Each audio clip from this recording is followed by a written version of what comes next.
शायद कभी कभी रातें भी बेहद हसीन होती हैं। सोचने के लिए पूरा आसमान और आसपास कोई भी नहीं।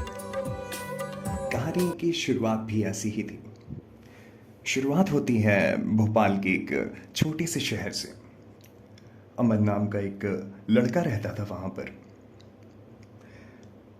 गांव की खेती बाड़ी बेच करके जैसे तैसे उसके माँ बाप ने उसे अच्छी पढ़ाई कराई। आखिरी में बीटेक की परीक्षा उत्तीर्ण करके अच्छी जगह पर बैंगलोर जैसे शहर में उसका प्लेसमेंट हुआ। चीज़ें काफ़ी सही चल रही थीं। दूसरे दिन माँ बाप का आशीर्वाद लेकर के बैंगलोर जैसे शहर में जाना हुआ। हाथ पे एक बक्सा था जिसमें कुछ कपड़े थे और वही ठंड की धुंध और चकाचौंध से भरा वो शहर जहाँ पे बड़ी बड़ी बिल्डिंग्स थीं। अमन बस मन ही मन ये सोच रहा था कि यहाँ पर कुछ तो बन जा रहा है मुझे। मैं अपने माँ बाप को भी यहीं पर ले आऊँगा। और यही सोचते सोचते उसने कदम बढ़ाए। नया घर देखना हुआ और पूजा पाठ करके बाकायदा शिफ्ट हुआ। ऑफिस में भी जाना हुआ जहाँ पर तकरीबन एक दो दिन तो उसकी किसी से बात नहीं हुई, और हुई तो सबकी अमन में जान बसने लगी थी। वॉचमैन से लेकर के गार्ड तक और ऊपर ऑफिस में बॉस से लेकर के कलीग्स तक सब उसकी बातें सुनते रहते थे, हंसी ठहाके होते रहते थे। चीज़ें काफ़ी सही चल रही थी कि एकदम से न्यू इंटर्नी का आना हुआ। शायद से राधिका नाम रहा होगा उसका। अमन के साथ में ही उसका बडी अप हुआ और अमन उसे चीज़ें सिखाता रहता था। धीरे धीरे करके कांटेक्ट शेयर हुए, बातें काफ़ी अच्छे से चलने लगी। अब ऑफिस से ब्रेक ले लेकर एक दूसरे से मिलना और रात भर भी व्हाट्सएप कॉलिंग और चैट्स में लगे रहना।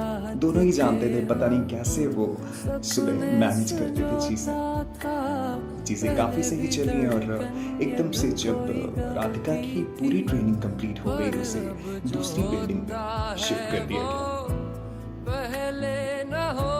अब अमन तो थोड़ा सा बेचैन रहने लगा था क्योंकि उसे लगता था कि बात बिल्कुल नहीं हो पाती है। शिफ्ट्स भी टाइमिंग चेंज थी, किसी की डे और किसी की इंटरनेशनल। बातचीत कम हुई और अमन ने एक दिन राधिका को कैफेटेरिया पे बुलाया और हाथ पकड़ करके एकदम से बोला कि Radhika, I I I want to say something.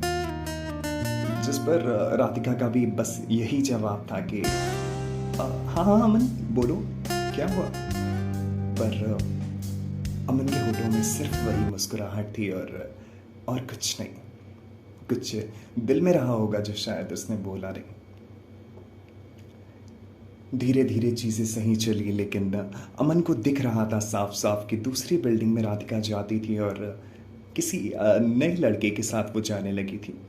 अमन को थोड़ा बहुत ख़राब लगता था, लेकिन सोचता था कि शायद फ्रेंड ही होगा। हाँ, फ्रेंड ही हो सकता है, वो सिर्फ मेरे से ही तो बात करती है।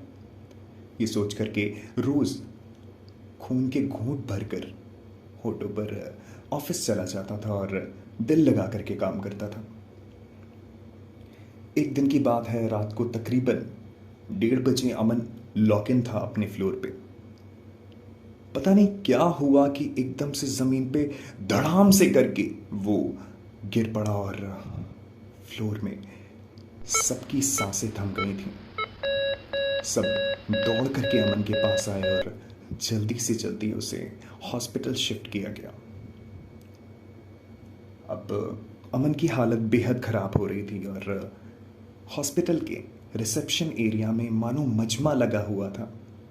ऑफिस वाले इतने बेचैन थे, गार्ड से लेकर के स्वीपर तक सब वहाँ एकजुट थे। जिस पर एकदम से डॉक्टर रिसेप्शन पर निकल के आया और बॉस को बुला करके पूछा कि सुनिए, आपको इस बारे में बिल्कुल आइडिया नहीं था क्या? जिस पर बॉस ने बस यही कहा, मैं समझा नहीं, आप किस बारे में बात कर रहे हैं? डॉक्टर ने बस यही कहा कि जी जनाब, अमन को ब्लड कैंसर है। हर महीने इसे नए खून की ज़रूरत होती है। ऑफिस में डॉक्यूमेंट साइन करते हुए इसने ये अपनी बीमारी का जिक्र नहीं किया आप लोगों से। खैर, आप लोग परेशान मत होइए। आप दो दो करके अमन से मिलने जा सकते हैं और प्लीज़ उसे परेशान मत करिएगा। सुबह तक ब्लड का अरेंजमेंट हो जाएगा और वो जल्दी ही अमन पहले की तरह सही हो जाएगा।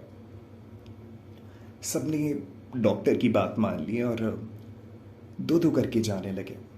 जो वापस नीचे आ रहे थे वो शायद और ज़्यादा रोते हुए आ रहे थे, क्योंकि अमन सबको हंसाता रहता था और सबका ध्यान रखता था। जब सब लोग चले गए तब राधिका के कान में ये बात पता चली और वो एकदम से गाड़ी से आई।